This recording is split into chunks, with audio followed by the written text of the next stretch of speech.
Hello guys of United Rock Nations. We are an amazing company with Puki Levy of Steven Seagus. How are you? Very good. Hello. Hello. So we have, of course, a few questions about the new album. Yeah. But before, some questions about the band. When you created the band, did you expect such a success? Well, no. To be honest, no. Why? No, this was just a side project originally. Okay. I mean, we had different bands and this was something our booking agent in Finland sort of asked for a whole about 20 gig concept tour to do in franchise restaurants and nightclubs and whatnot. And well, we had too much fun with it to leave it at that, so we just, I guess, grew or, well, developed a life of its own bit by bit. And you have a side project? You have a side project? You have another band? Oh, no. Yeah, sort of have a lot of side projects which I don't have any time for now. But It's in the same musical spirit, or no, it's those are totally different. But this is our main project at the moment and my main project at the moment. So I don't really have time for much else right now. Absolutely, absolutely. From where came this idea to cover hard rock and metal songs? Well, the idea itself is really nothing new. I mean, it's been done before, but we sort of thought that we could put our own spin on it to make it sound different than the bands who've done it before. So, and I guess we sort of succeeded. Absolutely, yes. In the sense that, well, let's just say that it's been done before, but it's been done differently. How many times it took to rearrange the songs? Some songs take a lot more time than others because the thing is, I think on this album we struggled with Burn the most and Out in the Fields. That one we tried about from maybe 3-4 different angles before we got it right, in our minds at least. And yeah, Burn, I mean, that was surprisingly hard. We knew we had to have it on the album because it just the solos, man, it needed to have the accordion solo, and the slide guitar obviously is fantastic, Absolutely. but it took us a few times to go over the thing and think of different ways to play it before we got the whole sort of twist feel to it. We were happy with it. What was the more difficult song to arrange? More difficult song to arrange? Yes. You know, hard to say. I think we put most time in probably Out in the Fields and Aces High.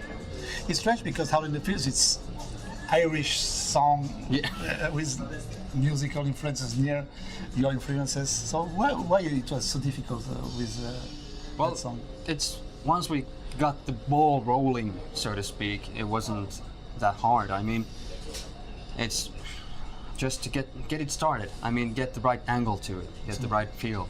That was the main problem. Same with Aces High. I had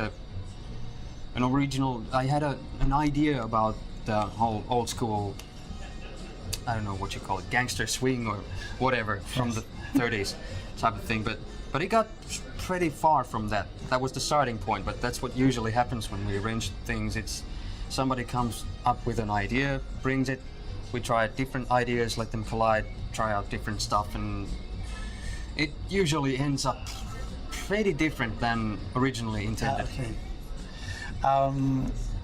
Tell us about the recording session. Is it easy to record acoustic instruments? Because there was a lot of acoustic instruments on the band. Well, on this album and on the previous album we had good recorders, as in like good guys recording, real professionals doing the actual recording, and we just played.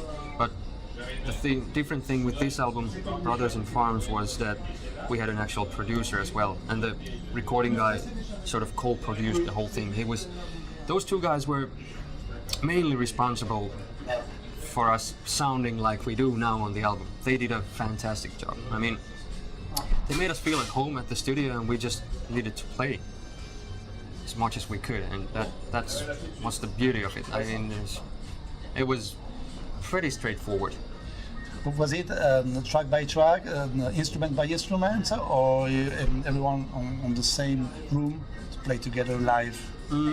We all played at the same time, not necessarily all in the same room all the time, but we always did the basic tracks at the same time.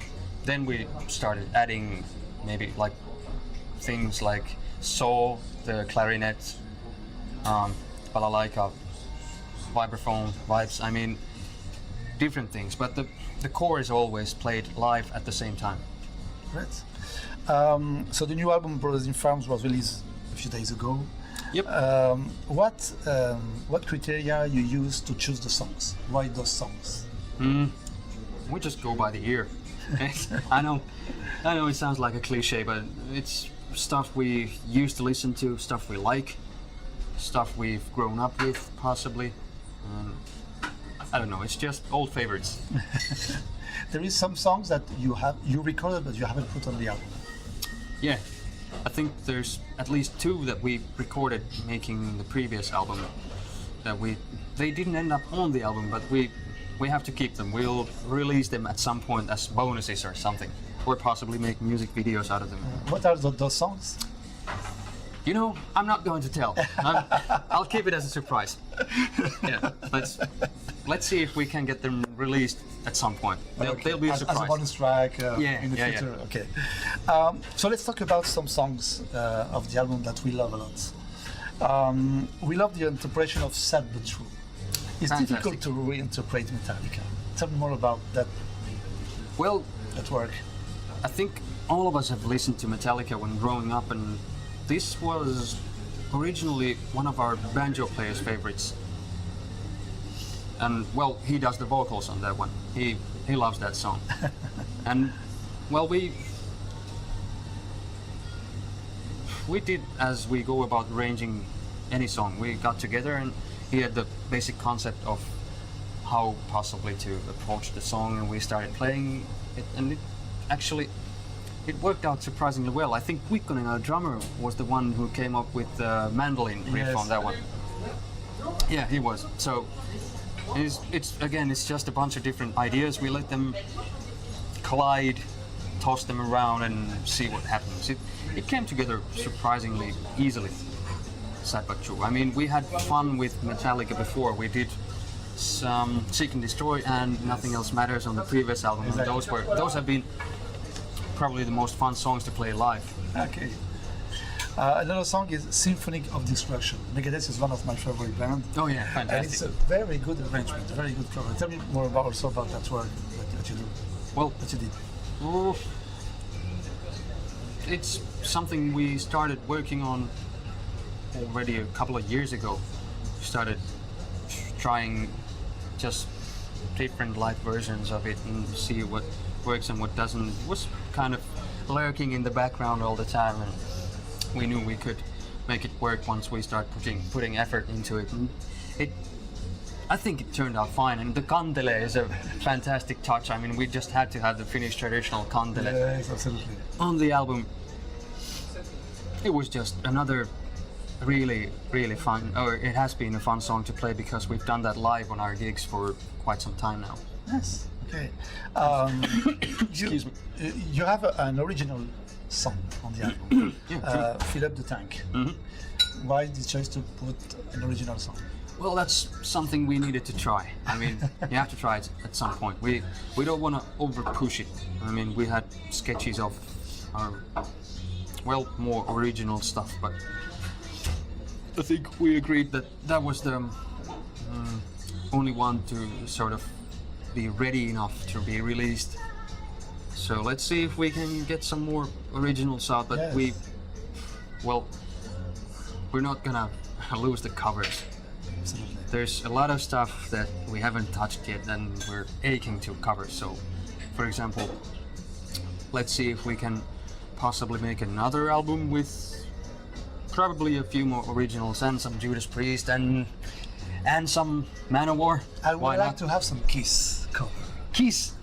Well, that's a tough one. That's a tough one. We need to come back to that one because I don't think any of us have been listening to Kiss that much. We know their stuff, obviously. Everybody does, but we would have to find the right angle for it. We might try it. We'll give it a go. Promise Okay, that. great. So let's talk about concerts. Yep. It's amazing. 13 concerts planned in France. Yeah, that's. How do actually- you explain that success for the concerts here in France? I don't know. I think the France Musicale, the Rennes, Yes. it did a lot of good to us. It was a fantastic gig for us. They filmed the whole thing, and there was a fantastic crowd. It was just a jackpot for us in the sense that it opened up a lot of doors for us in France. I wouldn't never have thought that our thing would go down in France like it has. I mean, we've enjoyed every bit of it. We've done a few festivals in France and a few club gigs in May. And we're really looking forward to touring France and doing like proper club shows here. Absolutely. 13 concerts. It would be great. Yeah, it would be. It's going to be excellent. So thank you very much Thank you. for all these informations Thank about you. the new album. And see you soon in France during the concerts. Yeah, à bientôt. À bientôt. Thank you. Hey, bonjour, Pukki from Steven Seagulls. You're listening and watching and whatever to United Rock Nations.